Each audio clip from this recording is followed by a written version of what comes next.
you out. When I'm walking, I strut my stuff, and I'm so strung out. I'm a high as a kite, I just the mind stop to check you out. Well, body and beats, resting in the sheets, I don't even know why. My girlfriend, she's at the end, she's starting to cry.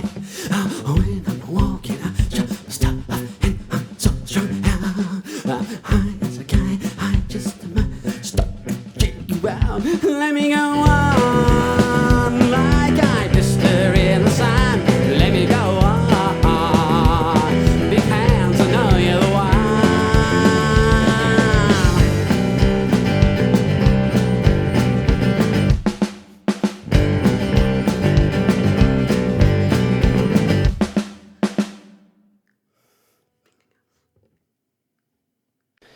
New Year's Eve 2017, I was hired to play bass in a cover band for a public New Year's Eve gig. A lot of community organisations put on these large end-of-year community events and invite the public, and showground rides and food vans and entertainment, and it's all really quite cool. This one was in Lakes Entrance, again, as it turns out. It was a bass playing gig, which are my favourite types of gigs. I was playing with a couple of other guys that I've worked with a fair bit previously, some good professional musicians who really know what they're doing, but these fellas also have day jobs, so you know, that's a thing. So these were the sort of guys who get to do their day jobs during the week and then get to do a bit of gigging on the weekends. Not only was I going to be the bass player on this day, but we're all essentially also hired as crew, which meant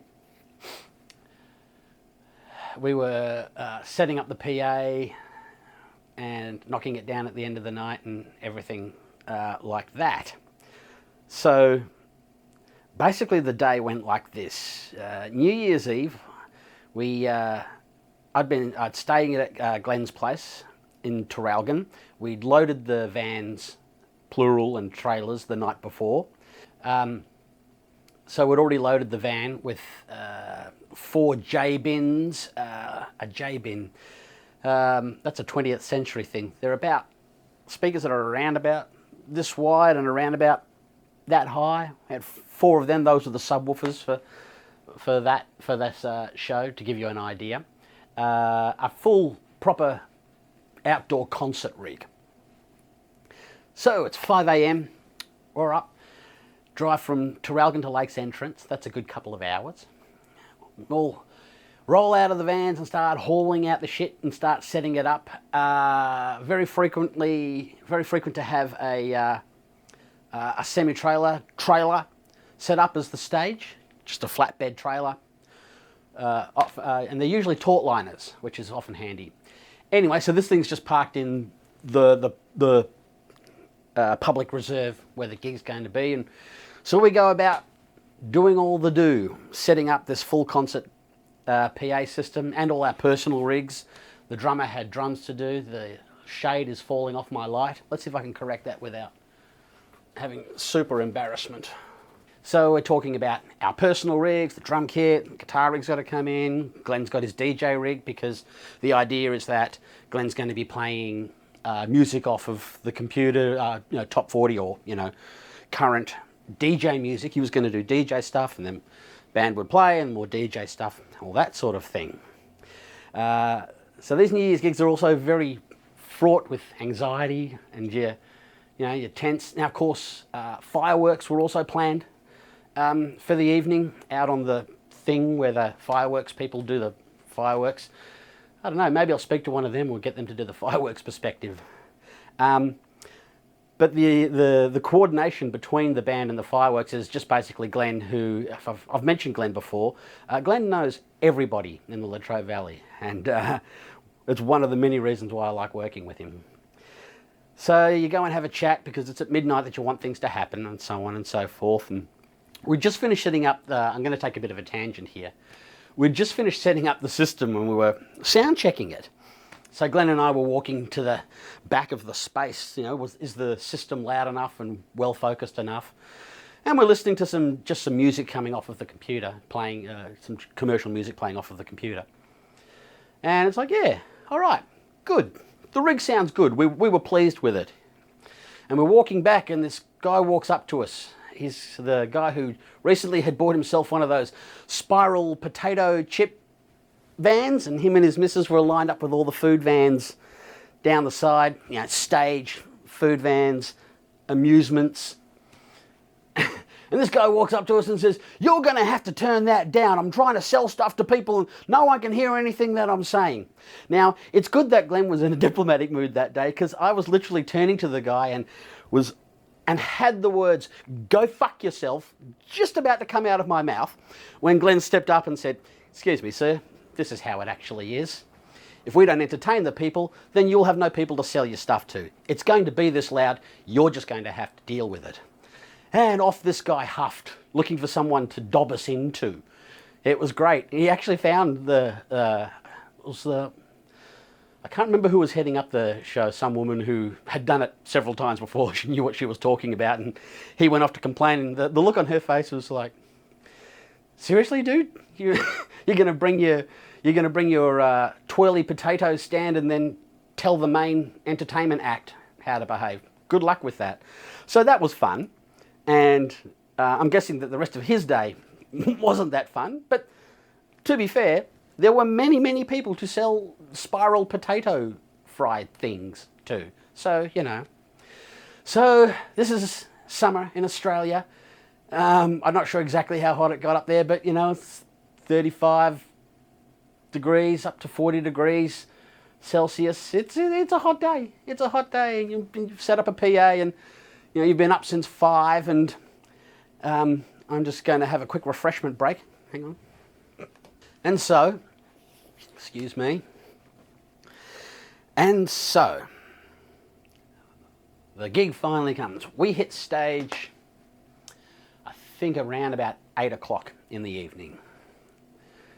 The sun's still not down because it's daylight savings. Weather's still hot, and it's your classic family party atmosphere. It's great. It's everything you hope an event like this will be. And we start playing. And the gig went well. We were happy with it. We were playing well. People were having themselves a very good time. It was a very good gig.